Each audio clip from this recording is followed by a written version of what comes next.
Welcome, everyone. I'm excited to kick off today's presentation on a fascinating topic. We'll be exploring Tribals, Dikus, and the vision of a golden age. In this session, we'll look at the interactions between tribal communities and outsiders, and how these shaped a hopeful vision of progress. So, let's dive into this intriguing history and uncover the stories behind it. Let's take a look at what we'll cover in this presentation. First, we'll start with an overview of tribal groups and their diverse ways of life. Then, we'll explore how these groups traditionally lived, including those who practiced jehum cultivation, hunting, and gathering. We'll also see how some tribes adopted settled cultivation over time. Next, we'll discuss what happened to tribal leaders and chiefs under changing circumstances.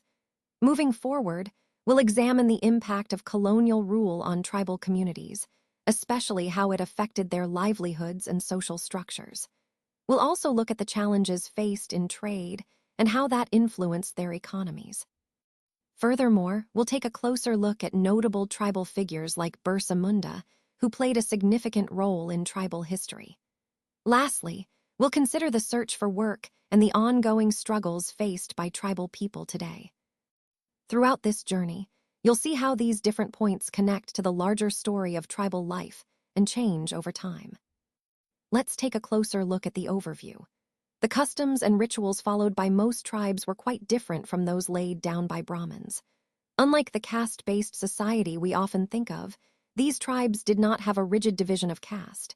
Instead, everyone within a tribe saw themselves as sharing strong kinship ties, which created a sense of unity and belonging. However, it's important to note that even within these tribes, there were social and economic differences. Not everyone was on the same level, but these differences didn't define their identity as strongly as caste did in other societies. Understanding these distinctions helps us see how diverse social structures could be, and how cultural practices shaped the way tribes organized themselves. It also connects to the broader theme of how human societies evolve and adapt in different ways across regions and communities. Let's explore how tribal groups in India lived around the 19th century. By this time, they were involved in a wide range of activities that were essential to their survival and culture. They practiced hunting, gathering, and fishing, which provided them with food and resources from their natural environment. Many tribal communities also engaged in farming, cultivating crops that suited their local conditions. Additionally, they often relied on forest products, like fruits, herbs, and timber, not only for daily use, but also for trade. Their way of life was closely connected to the land and nature, shaping their customs and social structures. Understanding these activities helps us see how deeply intertwined their lives were with their environment, which is a key part of the overall story of India's diverse tribal societies. Some tribal people practiced jehum cultivation, which is also known as shifting cultivation. This method involves working on small patches of land at a time. They would cut down the treetops to let sunlight reach the ground, which is essential for the crops to grow. After that, they would burn the remaining vegetation to clear the land and prepare it for planting. Once the crops were ready and harvested, they would move to a new patch of land and start the process again. This practice was mainly found in the hilly and forested areas of northeast and central India. Because these tribal communities moved freely within the forests, shifting cultivation suited their way of life perfectly. It allowed them to use the forest resources sustainably while cultivating crops. So, in essence, jehum cultivation was a way for these tribal people to live closely connected with their environment, moving with the seasons and the land to sustain themselves. This method is a significant part of their traditional way of life and highlights their deep relationship with the forested landscape. Some of the tribal groups in various regions relied primarily on hunting animals and gathering forest produce for their survival. For example, the Khans, a community in this area, practiced collective hunting, where they shared the meat among themselves. They also consumed fruits and roots, and used oils extracted from the seeds of trees like sal and mahua to cook their food. Additionally, they gathered shrubs and herbs from the forests, which they used for medicinal purposes. These forest people engaged in a system of exchanging goods, trading the forest produce they collected in return for other items they needed. However, when the forest resources started to diminish, they had to venture out in search of work, often becoming laborers in other areas. It's also important to note that many tribal groups depended on traders and moneylenders. They needed money to buy goods or sell their own, especially when certain products weren't available locally. But this dependence came with a challenge: high interest rates on loans, which made their economic situation even more difficult. All these points highlight how closely their livelihood was tied to natural resources and the changing environment, which is central to understanding the broader theme of their survival and adaptation. Now, let's take a look at some herded animals, which played a significant role in many tribal groups. Herding and rearing livestock were not just activities, but vital occupations that supported their way of life. These groups were primarily pastoralists, meaning they moved with their herds of cattle or sheep, depending on the seasons. This seasonal movement was essential for grazing and ensuring the health of their animals. It also helped them adapt to the environment and maintain their livelihoods. Understanding this aspect of their life gives us a deeper insight into how integral livestock was to their culture, economy, and survival. Now, let's talk about how some tribal groups began settling down, even before the 19th century. This shift from a nomadic or shifting lifestyle to settled cultivation was quite significant. For example, the Mundas of Chotanagpur considered the land as belonging to the entire clan. All members were seen as descendants of the original settlers who first cleared the land, which helped foster a sense of shared ownership and community. Interestingly, British officials at the time viewed these settled tribal groups as more civilized compared to hunter-gatherers or those practicing shifting cultivation. They often associated settled life with progress and stability, which influenced how they interacted with and governed these communities. Overall, this transition to settled cultivation marked a key point in the social and economic development of tribal groups, and it also played into how colonial authorities categorized and managed different communities. It's a perfect example of how cultural practices and external perceptions intersected during this period. Now, let's talk about how colonial rule affected the lives of tribal people. During this period, their everyday lives changed in many ways. The British introduced new laws, new ways of administration, and new economic systems that often disrupted traditional lifestyles. For example, many tribal communities lost access to their lands, which were taken over or redistributed under colonial policies. This had a huge impact on their livelihood and culture. Additionally, the colonial authorities often tried to impose their own cultural norms, which sometimes led to the erosion of tribal traditions and practices. Education policies also played a role. Tribal children were often sent to schools that didn't respect their ways of life, leading to a loss of language and customs. All these changes made life more difficult for tribal communities as they faced displacement and cultural upheaval. This is a crucial part of understanding the broader impact of colonial rule on Indian society.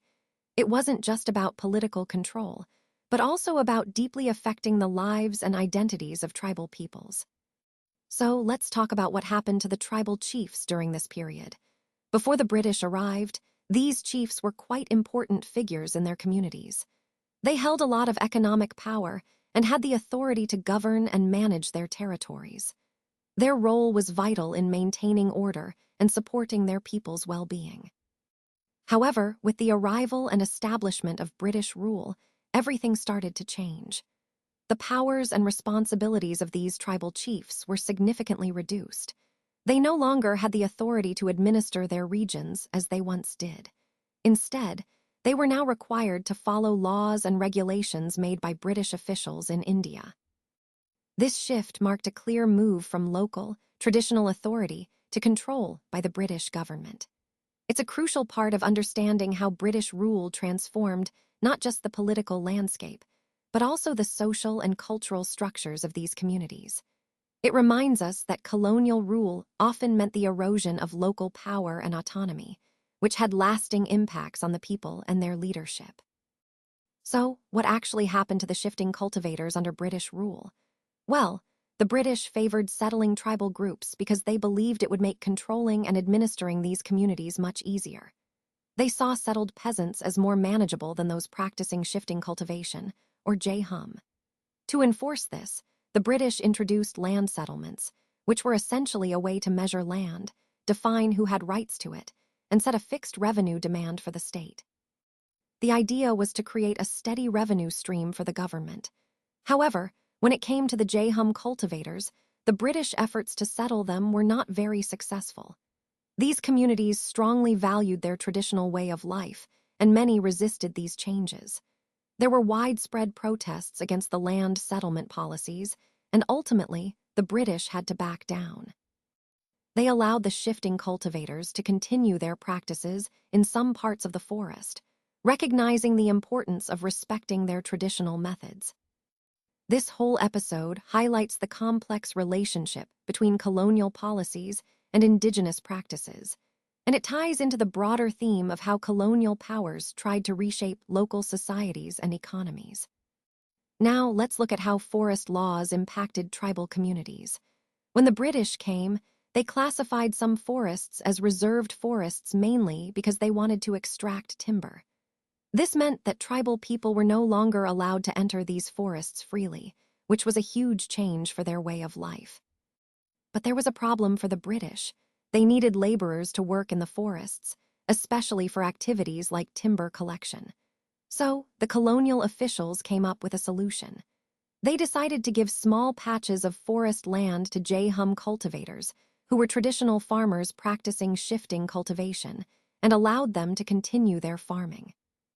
In exchange for this, these farmers and village residents had to provide labor to the forest department. It was a sort of barter system.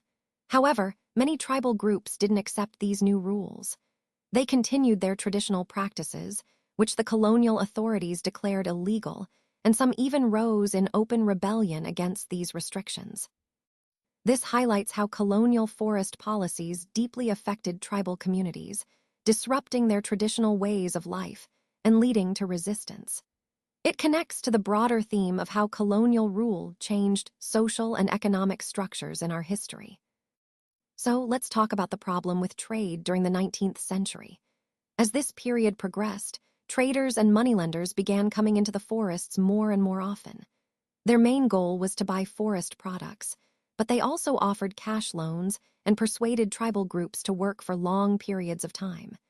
Now, this was a significant shift because it affected the traditional ways of life for these communities. In the 18th century, there was a particularly high demand for Indian silk in European markets. The silk industry expanded rapidly, and the East India Company played a big role in encouraging silk production to meet this demand. This created new opportunities, but also new pressures for local communities. For example, the Santhals of Hazaribagh started rearing cocoons for silk. Traders involved in the silk trade would give loans to these tribal people to help them produce silk, and in return, they would collect the cocoons. What's really important here is how middlemen, or traders, made enormous profits from this process. This often meant that the local producers, like the Santhals, didn't benefit as much. They were caught in a cycle where they relied heavily on these traders. Overall, this story highlights how trade, while expanding markets, also brought exploitation and altered traditional livelihoods, which is a key part of understanding colonial economic policies and their impact on local communities. So, moving on to slide 14, let's talk about the search for work during this period. Starting from the late 19th century, we see the emergence of tea plantations, which became a major industry in India. Along with that, mining also grew significantly in importance. Tribals, who traditionally lived in these regions, were recruited in large numbers to work on the tea plantations in Assam and in the coal mines of Jharkhand. This shift marked a significant change in their lives, as many of them moved from their traditional ways of living to work in these new industries. This pattern of recruitment is crucial because it reflects how economic opportunities and industrial growth influenced migration and employment patterns. It also connects to the larger theme of how marginalized communities were drawn into the expanding economy, often under challenging conditions. So, essentially, the search for work during this time was driven by the growth of these industries, and tribals played a key role in supporting and sustaining this economic expansion. Now, let's take a closer look at how different tribal groups across the country responded to these changes. Many of these communities felt that the new laws and restrictions were a direct threat to their traditional ways of life. They rebelled against the restrictions on their practices, which were often deeply rooted in their cultural identity. Additionally, they faced new taxes that they found burdensome and unfair, adding economic pressure to their already challenging situations. Beyond that, traders and moneylenders exploited these communities, taking advantage of their limited resources and understanding. This resistance and unrest highlight how these policies and economic practices affected ordinary people, especially indigenous groups. It's a reminder of the broader theme we've been discussing, how colonial and state policies often led to conflict and resistance among local communities. Their struggles reflect the ongoing tension between modernization efforts and preserving traditional lifestyles. Birsa Munda was born in the mid-1870s, and as a young boy, he grew up hearing stories of the Munda uprisings from the past. He also saw community leaders, the Sirdars, urging people to revolt against injustice. In a local missionary school, he learned that the Mundas could attain the kingdom of heaven and reclaim their lost rights, which inspired him deeply. Birsa also spent some time with a prominent Vaishnav preacher, which influenced his ideas. He started a movement focused on reforming tribal society. Birsa urged his people to give up drinking liquor, keep their villages clean, and stop believing in witchcraft and sorcery. In 1895, he called on his followers to remember and recover their glorious past, a time of truth, or satyug, when the Mundas lived happily, built embankments, tapped springs, planted trees, and practiced farming. The political goal of Birsa's movement was ambitious: to drive out missionaries, moneylenders, Hindu landlords, and the government, and to establish a Munda Raj with Birsa himself as the leader. The movement spread widely, and British officials felt compelled to act. Birsa traveled through villages, using traditional symbols and language to rally support, urging people to destroy what he called Ravana, the Europeans and Dikus, and create a new kingdom under his leadership. Tragically, Birsa died of cholera in 1900, and the movement gradually faded. Yet, its significance remains clear. It forced the colonial government to introduce laws protecting tribal land from being taken over easily by outsiders. More importantly, it demonstrated that tribal people had the capacity to protest injustice and voice their anger against colonial rule.